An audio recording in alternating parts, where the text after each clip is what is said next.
Right. Good morning, everybody, and thank you for joining us this morning for this month's Knowledge Nugget.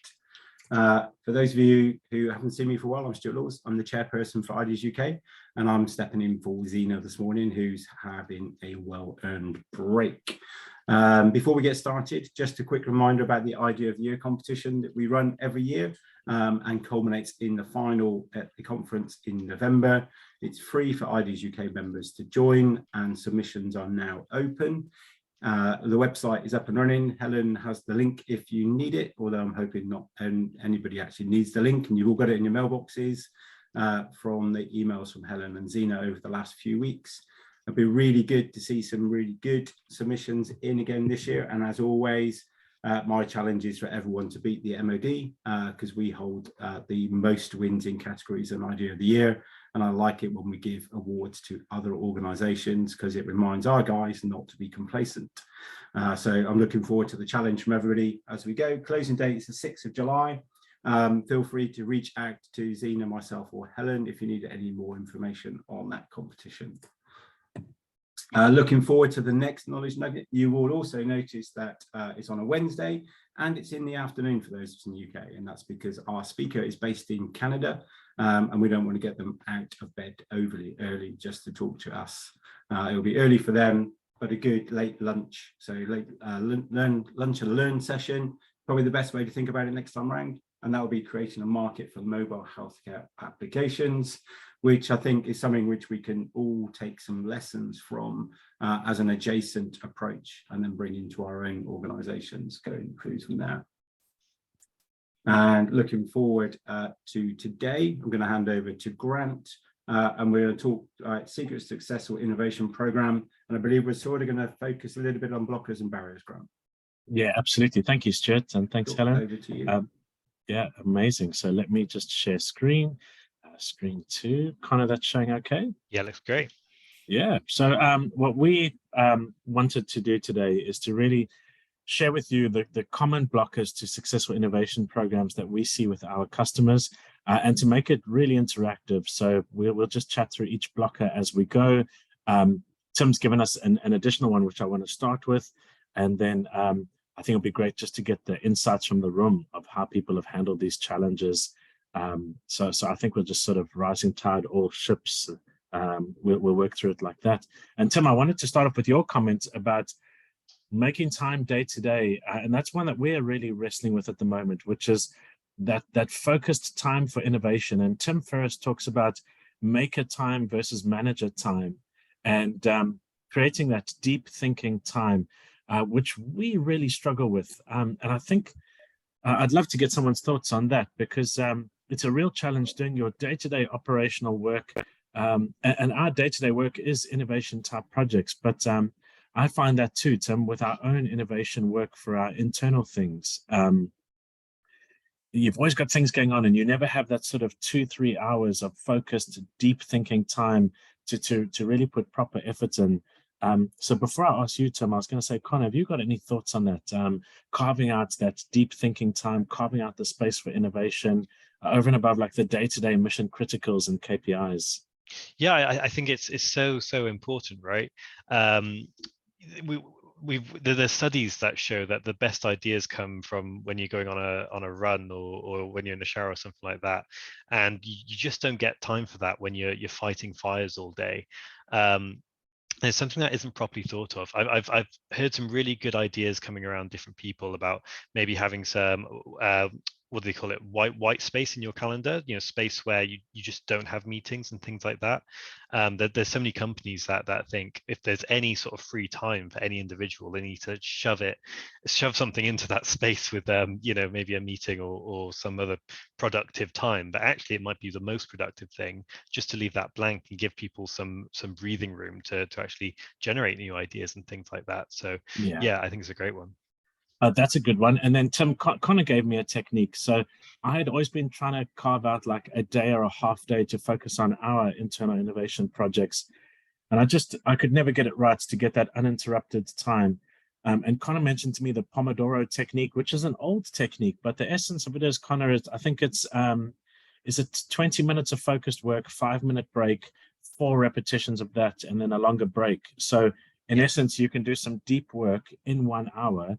And Tim, that's been really good for us, is getting some momentum, even if it's a focused hour, because generally you can get a couple of hour slots in a week. Like Connor mentioned, get the calendar invites in your diary so your colleagues think you're in a meeting. They just don't know it's with yourself. And then that's been helpful, which is like some small momentum, especially if it's on a collaboration platform, you can sort of pick up and keep running. But that's definitely been helpful versus the sort of half day, 1 day maker slots that we were always struggling to sort of ring fence and protect. Stuart, for you, how do you make time to do like the deep work, the innovation work on top of your, what I bet is a chaotic day-to-day sort of management career? Yeah, so I think the cop out for me is I don't do the innovation. I enable others to do the innovation. Yeah.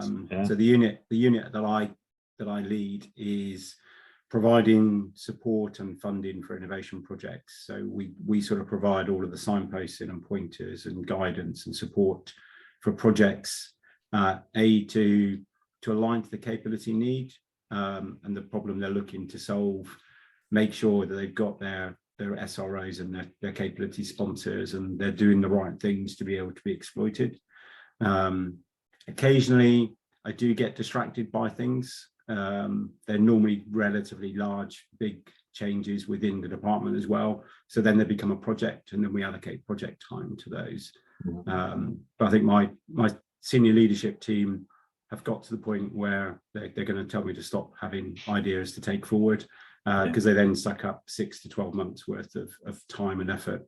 The one that we're about to finish, which hopefully I'll be able to talk about from July, it's taken me almost 2 years to bring to fruition. Sure. Yeah. But that's going to be a bit of a game changer for us. That's amazing. Yeah. So watch this space. But Tim, I hope that's useful, which is definitely a great blocker to innovation, which is carving out that time. And I think like smaller, focused, Pomodoro type sprints, they're like mini sprints in an hour, done a couple of times a week, can help you keep up that momentum in spite of the day-to-day challenges. So let's dive in. We'd love for all of you to just jump in, and we'll sort of work through each one, chat about how you might have overcome that, and just sort of share lessons learned. So we're going to talk about, that's my bad spelling there, Connor, resistance to change, lack of awareness of the importance of innovation, limited resources, time, energy, money, keeping up that momentum. How do we measure the impact, and then aligning to business strategy, which Stuart's already given us some tips on. So let's dive in and go one by one. So this is an interesting one we find is we find, so our niche is large organizations looking to innovate. And we find that people resist anything new, even if it's positive and valuable for them. And I find that so fascinating because they know they need to innovate, perhaps transform in whatever sector they're in. But in the day-to-day, I think it's just human nature that humans will resist anything new, even if they know they need to do it. I guess like our tips on that, couple of things that we've seen work is when you're implementing new and innovative ideas, bringing people along for the ride, letting them contribute to it, giving them those interventions in sort of small bite-sized chunks, and the space to process has been useful. So that's a way to win over the skeptics, start to build momentum, start to build innovation, muscle memory, as you get people more comfortable, that they sort of join the journey, become less resistant, feel like they have an ownership or a stake in creating these new projects, new ideas, whereas sometimes trying to do the big leapfrog innovation up front when culturally the organization's not ready for that change, very often people get blocked by that sort of frozen middle. Stuart, have you encountered that? So people resisting any change, resisting innovation? How's that been for you? It's the biggest issue for us. So defense isn't unique, but we're probably better than most at it, of indoctrinating people to the way things are and then training them to resist change. But then since we've launched our initiation initiative 5 years ago, so innovation takes precedent. So we're now asking them, after training them to resist change and to follow the rules, to think outside the box and look at how the rules could be changed, and also bring in things which are outside the traditional R&D cycle. So we've got a bit of an oxymoron situation going on, in that you've got to do as you're told in the way you're told to do it, but we want you to think differently and act differently and bring in new things and suggest new things. So while we've got lots of people who are really good at coming up with ideas, actually getting those ideas landed and exploited, the biggest problem is the resistance to change in the organization. Because if we don't understand the totality of the risk, the answer is no. If we understand the risk, we're all up for it. So that's probably the biggest piece of our innovation projects, is that the storytelling narrative which supports the change in order to attack that resistance that we know is going to be there. That's a lovely phrase, which is the storytelling, sort of share the vision. I would say clear visions, sharing that message, let people feel like they're co-creating that innovation process together. So get them involved early stage, demonstrate quick wins, bite-sized chunks of tools, techniques, and projects, building momentum. That's definitely ways we've seen our alumni overcome that, and success breeds success as people start to use the techniques day to day, get some smaller successes. All of that momentum can overcome that resistance to change. And anyone else want to jump in on that one? So just drop a note in chat and we'll bring you in. So Con, if you can keep an eye on the chat for me. Anyone had a project where you were able to overcome that initial resistance to change? And it is fascinating to me how people will resist something innovative, even when they know it's sort of key to the company's survival. People will resist it just because of that, I think, like innate human nature. So I hope that's useful. Quick wins, share the vision, continuous storytelling is a lovely one, Stuart, and sort of small improvements co-created together definitely can start to win over that frozen middle. All right. Lack of awareness is an interesting one, which is how many people are so focused on their day-to-day KPIs that they're not aware of the importance of innovation. So this is an interesting one. How we've seen our clients do this is a couple of different ways, I'd say. The first one is Terra. So showing the importance and the mission critical sort of importance of this type of work. So very often people want to contribute, but Con, can you see who needs muting there? Thanks. So very often people are so focused on their KPIs and their core role that they don't necessarily appreciate the urgency and the importance of innovation. So by creating that that sense of pain, that sense of urgency, case studies of other companies that failed to pivot, failed to change, that can be one way to increase the awareness of the need to innovate. And again, linking back to the previous topic, like big, expensive, slow innovation can sometimes like block the momentum, block the awareness. So showing those quick wins, bringing people along for the journey, letting people co-create in those processes.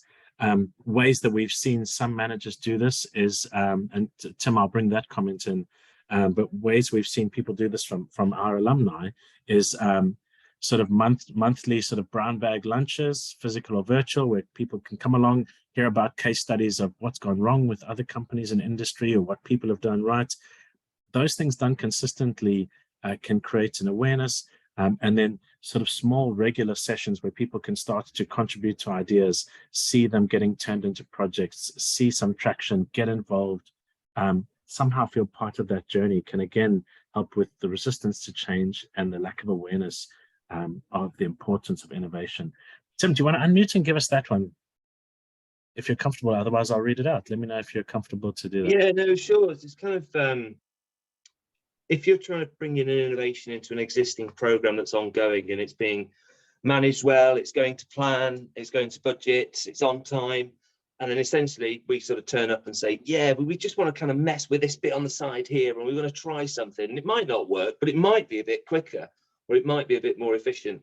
You find there's generally resistance because ultimately the project manager and the team are there to deliver that program to cost, to time, on budget, as planned. So you can be a bit of resistance to people wanting to kind of come and mess with their plan, essentially, and ultimately could mess with their program because they're looking to deliver on time and to budget. Yeah, oh, so that's an interesting one, Tim. And so quite fascinating. Lucky they're not on the call, but we've done some work for like Microsoft, Hewlett Packard, even Google, Facebook, Uber. It's interesting how those like large, agile, tech-focused businesses still defaults to waterfall, which I think is also human nature, where you're running the program, it's going according to plan. If it's not broken, don't fix it. And that happens even in those large sort of supposedly innovative and agile organizations. Ways we've seen some of our alumni deal with that, Tim, is simple little techniques to generate innovative ideas and then test them out in small, low-risk ways. And Connor, perhaps you can have our innovation toolkit ready at the end with a QR code. We can share that just at the end of today's session. So Tim, some clever things we've seen alumni do. The first one was we have a little icebreaker exercise, an energizer exercise, where people yell out random words, and then you've got 5 minutes to create a startup pitch with 2 random words.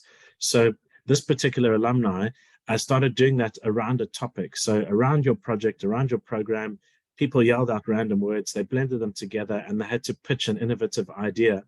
And it was quite interesting, like every month when they did this, they got some innovative ideas that might elevate the outcome of that program. And then they allocated it to a person or team with a deliverable, something small, quick, low risk, not a lot of time and money, not a lot of commitment, but that was allocated to a person or team with a deadline to report back the following month. And that's how they started to get people innovating within these larger programs.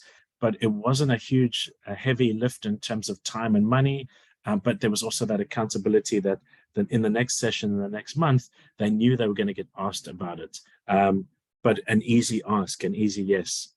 And we've actually got a new toolkit of how you might do that. So we'll share that at the end of today.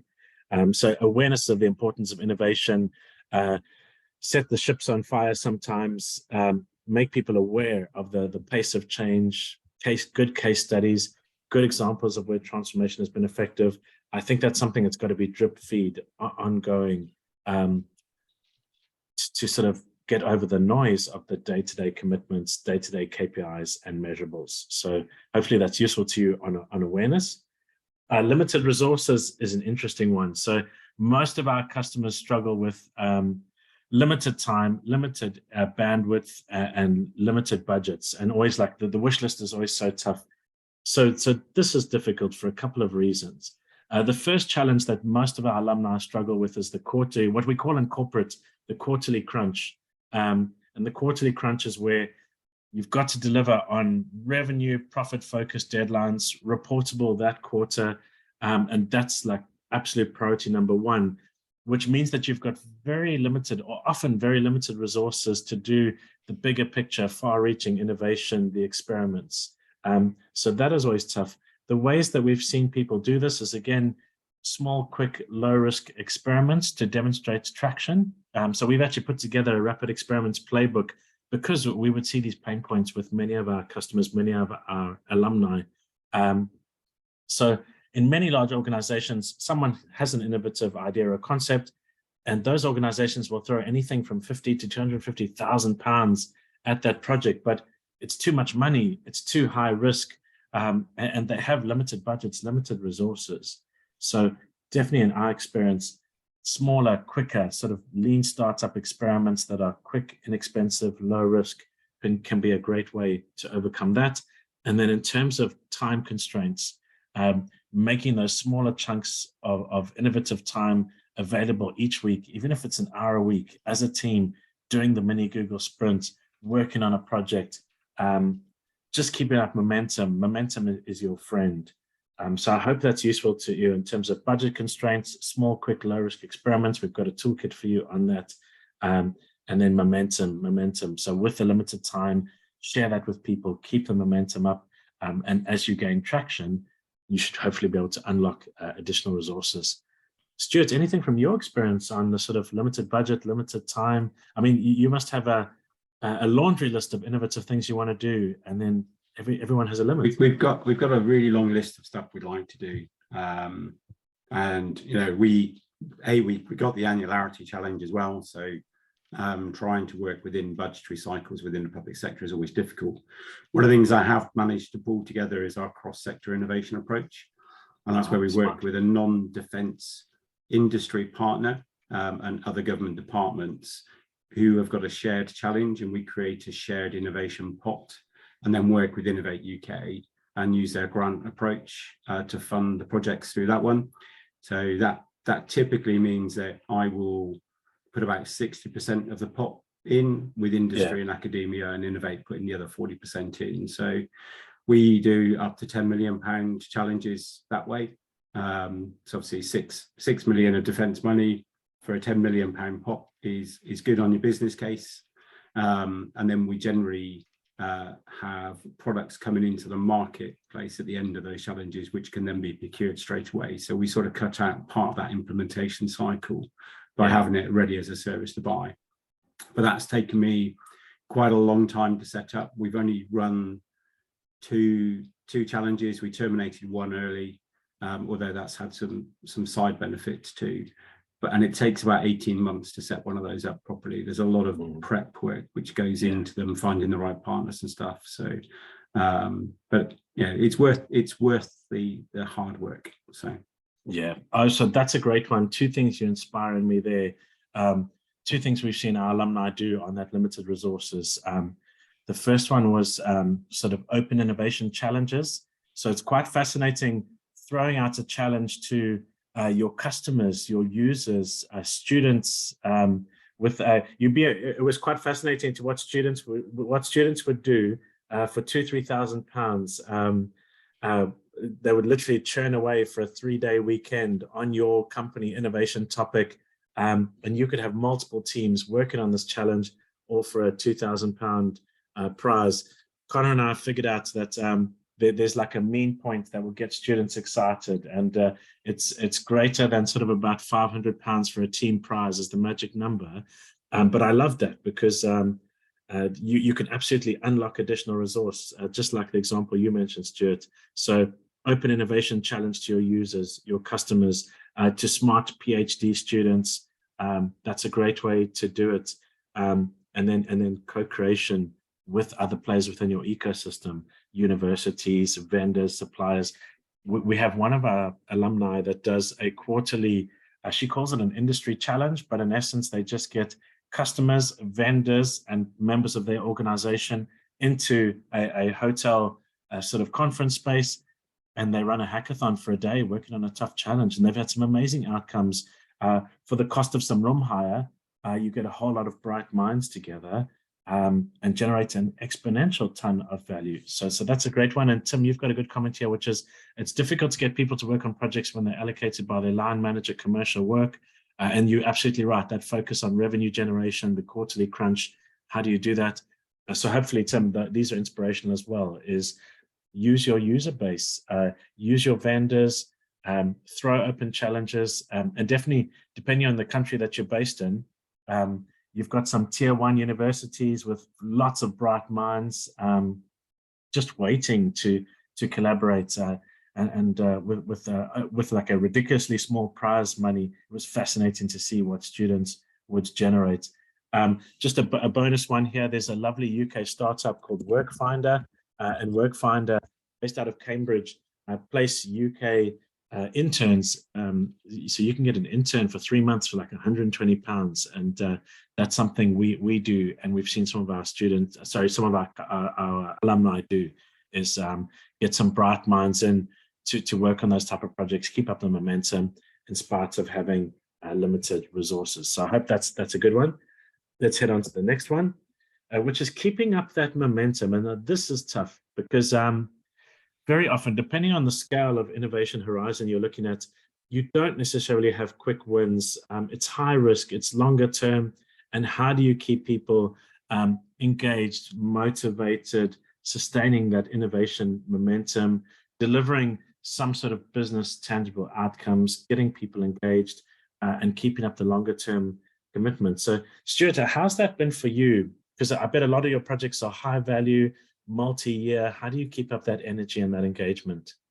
Yeah, so a lot of it is making sure that we've got a capability sponsor, so who's ultimately going to own whatever solution gets brought in and implemented as a core service. If you don't have that capability sponsor, then your project's probably not going to deliver anything beyond demonstrating the art of the possible.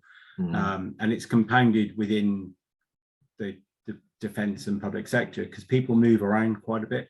So within the military, particularly those who are going to go on to bigger and brighter things, they're on like 2-3 year rotation. So if you can't get something up and running and delivered within that time period, you're going to have to brief somebody else who's followed them in, who may not have the same passion, they might not have the same priorities. So you've got to re-engage and get everyone in with that one as well. So it's quite a long sort of issue. A lot of the stuff we do with partners now as well. So we've got 7 projects running which are designed to change the way we work with industry, and part of that is around momentum and pace. Yeah, so again, linking back to the previous points, partnerships, additional resource to keep that up. I think the thing that struck us about keeping up momentum in large organizations is to show tangible deliverables. And we really got inspired by this doing some work with Eric Ries's Lean Startup Company. So if you haven't, I've got it in the background, the old Lean Startup book by Eric Ries. Incredibly difficult book to read. I don't know anyone that's finished the Lean Startup. Stuart, finished it? Still next to the bed? Still sat there. Yeah, no, mine's next to my bed. It's now on my bookshelf. So the Lean Startup is a tough read, but we love the philosophy, and it was so fascinating working with Eric Ries's Lean Startup Company for one of our customers a couple of years ago. And the essence of the Lean Startup is, rather than committing large amounts of resources, what's this? Tim, you did it. Nice. That's amazing. I think you're the only person I've ever met who's finished the book, but it's a superb message. So the message is, what's the smallest, quickest, low risk, most inexpensive experiment you can do to search for traction? And as you get those learnings, they don't have to be success, they don't have to be traction, but as you get those learnings, that keeps up the momentum, it gets people involved, it's smaller time horizons, so you're getting deliverables, you're gaining ground essentially. So many small, quick, low-risk experiments, Lean Startup style, is a great way to sort of build and keep up the momentum, especially when you're working on these large, sort of long-scale time horizon projects. And again, I definitely have better fiction reading, Stuart, than the Lean Startup. We'll have to work on that. Actually, I think Connor found an infographic summary somewhere for that. But we'll show you our Lean Startup, our Rapid Experiments playbook at the end of today. So hopefully that's useful on momentum. So many small, quick, low-risk experiments, getting people involved, demonstrating learnings in the short-term window, but obviously focused on that longer-term vision can be a great way to keep up the momentum on what could be longer-term projects. So I hope that momentum is good. Measuring impact is a challenge. So in the corporate world, and Stuart, it'd be great to get your thoughts on the sort of mission-driven world, but in the corporate world, our alumni really struggle because there's this absolute focus in the corporate world on quarterly and annual profits, shareholder metrics, which is the rules of that world. So it's understandable, but that makes it very difficult to justify high-risk innovations that could be absolute leapfrog in terms of technology or business models. So they could be game changers, but they're not quick and they take a fair amount of investment of money, which doesn't fit the traditional sort of financial metrics, accountants metrics of commerce. How we've seen people do it in commerce is smaller investments to demonstrate traction. So again, the Lean Startup concept where you're spending a bit of money, but you can justify the value of that spend by either showing a learning or demonstrating some traction. So that's been the one way to do it. And the other way we've seen our alumni do that is trying to link a longer-term, fuzzier innovation project to a business metric that's measurable, so a KPI that's on a C-level executive's mind, and demonstrating the cause and effect between the longer-term innovation window and the shorter-term measurable KPI can sometimes be a way to win the business over, get them to commit resources, even though there's not necessarily a short-term impact, but there is a measurable that we can track and hopefully improve over time. Stuart, how do you do it in sort of a mission-driven space where there often isn't a tangible or a financial impact? You might have a mission impact or a benefit, but it's not necessarily measurable as such. Yeah, so we sort of pull things back to our capability challenges. So we've got 5 key capability challenges, and if a project aligns to one of those, then you're off to a good start. One of the things which we've done with the Future Capabilities Group, which is in our defence and equipment supplies part of the business, is developed a commercial spiral framework. And what allows us to do is be quite relatively vague at the beginning. One of the ones we publicise is around heavy lift drones, which was, at the moment when we're at sea, if we need to shift something from ship A to ship B, we'll use a helicopter, but that's quite expensive to do. So what we wanted to do was go, actually, could we do this with a drone? But all the drones which were available at the time were unable to lift even the smallest package that we put in the back of a helicopter. So the team have developed a spiral framework, which allows us to look at the overall challenge and then focus in more specifically on what's really needed as a final outcome product that we could implement. And that's been a really good way of demonstrating the benefit of the project, demonstrating the knock-on and associated benefits that we can get from those vendors as well. And it works a little bit like the G-Cloud, in that pre-tendered companies are there, so the project managers can see what they're going to get for their money and who's likely to be interested before they then go out to them. And there's open and close points for vendors to come and join in with that one as well. On the training point, one of the things I've done is I took my team and senior management team to the McLaren Technology Centre. They thought they were going to be wowed at how quick McLaren do innovation, but actually what I'd sat down with the McLaren team and done was the case studies were the same types of things as we struggle. So a fixed project with a fixed time frame, with a fixed budget, which could not fail. So they talked around that project and how they innovated within those constraints, but they also shared that on average, it takes them 7 years to go from an idea to a marketable product, which is suddenly more within our timeframes that we think are shockingly slow. So a company like McLaren to go, well, actually, if somebody comes up with an idea, it's about 7 years before that is actually something we can then sell. And 85% of their projects don't even come out of being digital projects. So everything starts as digital. So that whole journey cycle and timeframes was really good for my senior management team in particular to hear from a company they thought did things really, really well and had all these KPIs and everything. And actually, nobody's really got the answer to it, I don't think.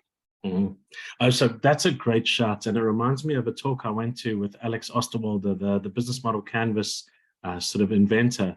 And he was talking about his work with Nestle. And it was so fascinating. You think Nestle, a ton of money on innovation and really focused on product development.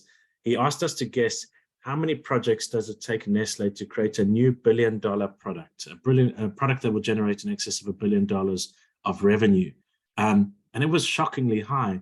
So on average, this was sort of 3 years ago, the talk, but it would take them 265 projects to create a new $1 billion growth engine.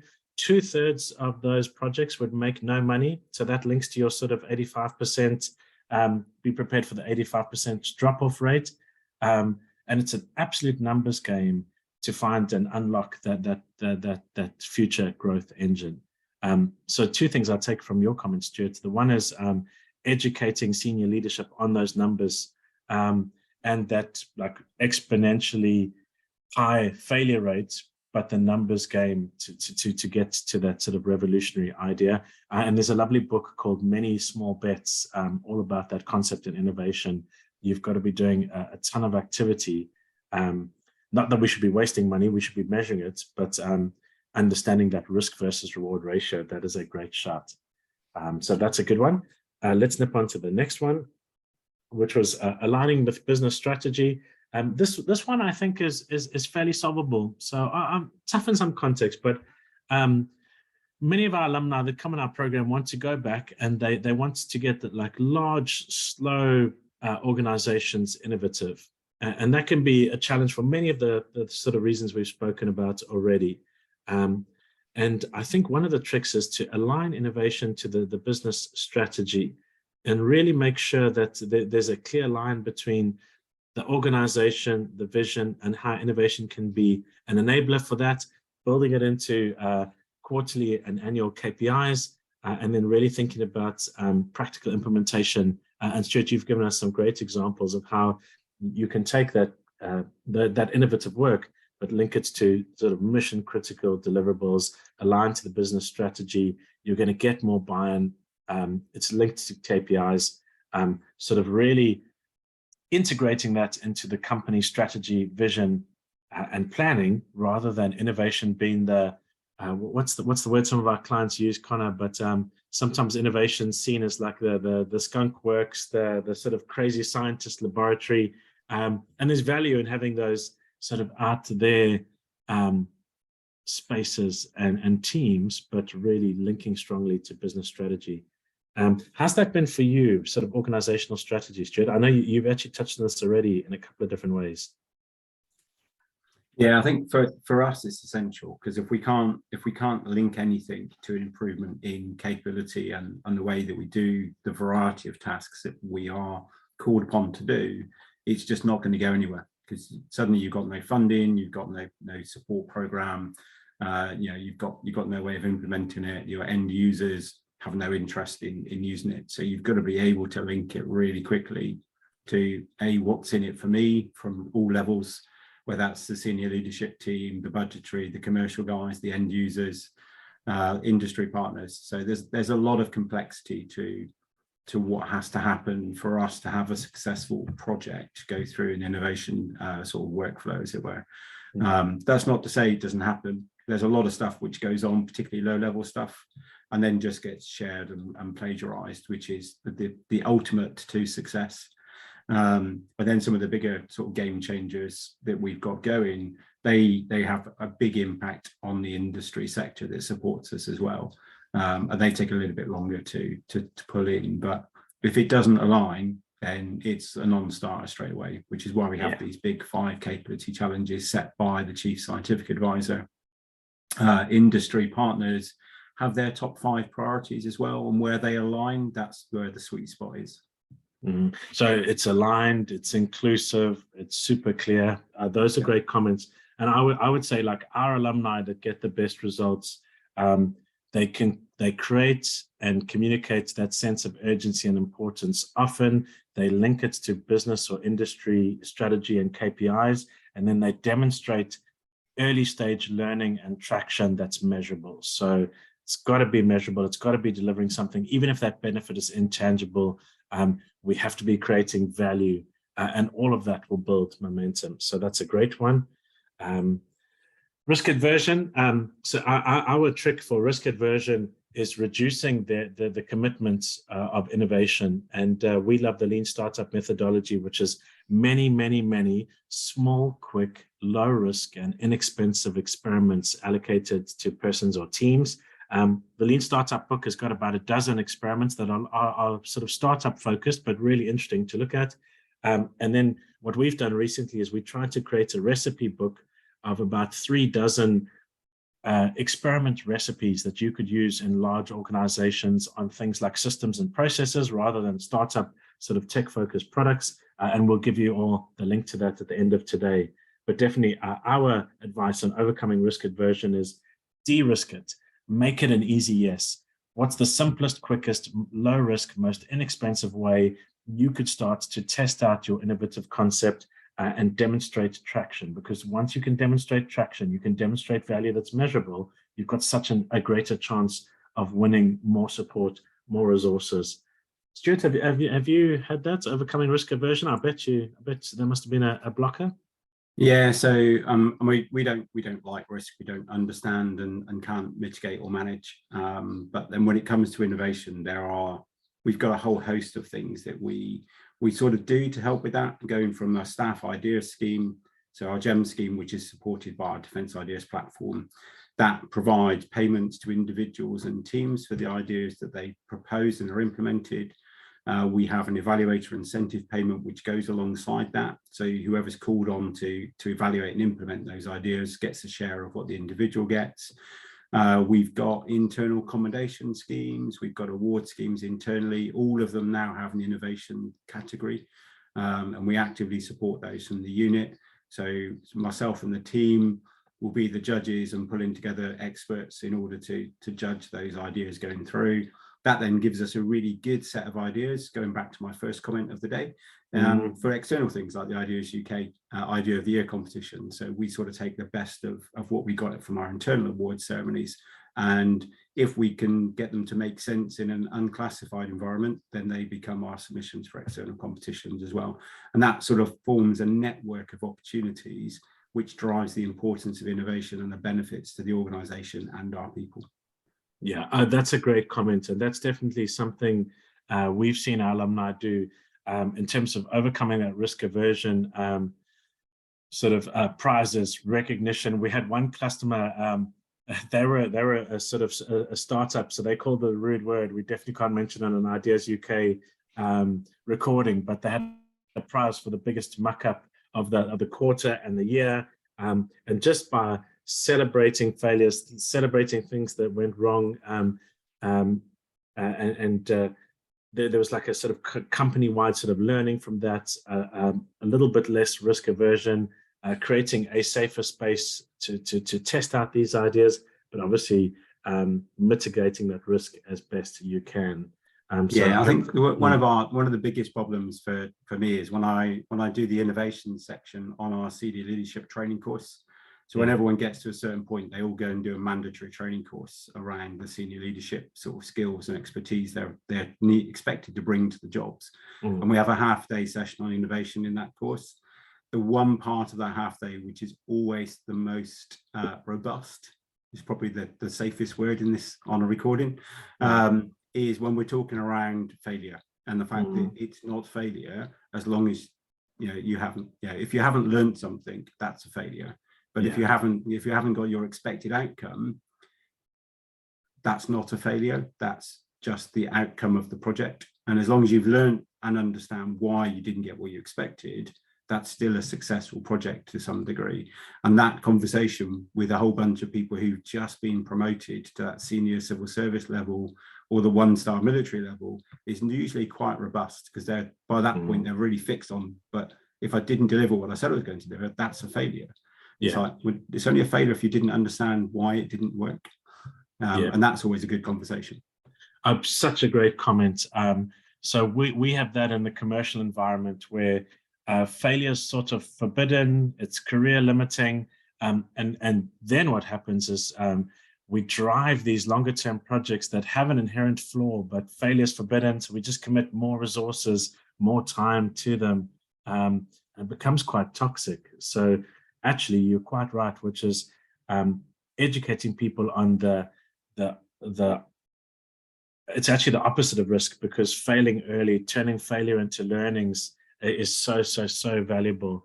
And small, quick pivots and learnings is absolutely, I think, the way to overcome risk aversion and get to success, give yourself the best chance of success. So that's an absolute great shout. And then Connor, I know we're sort of short on time, so I think if you just slap that Notion link into chat, I'll bring that up. And let me just bring that across here. I will show you the Notion board, which is our experiments playbook. So Connor, do you want to put the Rapid Experiments Notion link into chat? You got that handy? Yeah, and then let me just bring that up on screen. So this is our little gift to you. You can just grab that Notion link that's in chat. We're very proud of it. It's our newest baby. And it's 36 odd experiments to go and de-risk your innovation. So take any innovative idea that you want to test and test it out in quick, rapid, low risk and inexpensive experiments. Ideally, like 7 to 14 days. So it's divided into 7 areas. It's a lot of content. It's 150 pages. So we're working on version 4 to make it a little bit more digestible. But it's quite nice to go and have a browse. Over the summer, I'm going to try and turn it into sort of a book as well. But Section 1, generative market research experiments to discover who your users might be for that innovation. evaluative market experiments, testing out market demand for your idea, your innovation, generative product research, testing and prioritizing which features of an innovation and minimum viable product to deliver, and then evaluative product experiments, testing features of your innovation with real users. This we tried to purposely make not focused on tech and product, but could be equally applicable to process and systems. And it's essentially a library, a cookbook of 36 odd experiments, low risk, inexpensive, super quick to do, ideally getting feedback, getting learnings, as Stuart mentioned, in 7 to 14 days time. So we hope that little rapid experiments playbook is useful to you. Connor, is that coming up on screen okay? Good. And that's it from us. Stuart, thanks so much for sharing your insights in that. I think we've got a couple of minutes for questions. If anyone's got a question, we've got about 5 minutes left for questions. And then please do save the Rapid Experiments Playbook from our Certified Innovation Facilitator program. Please do take that, have a browse. A lot of fun stuff in there. Good. Let's have a look. Any questions coming through? I'll give that a minute.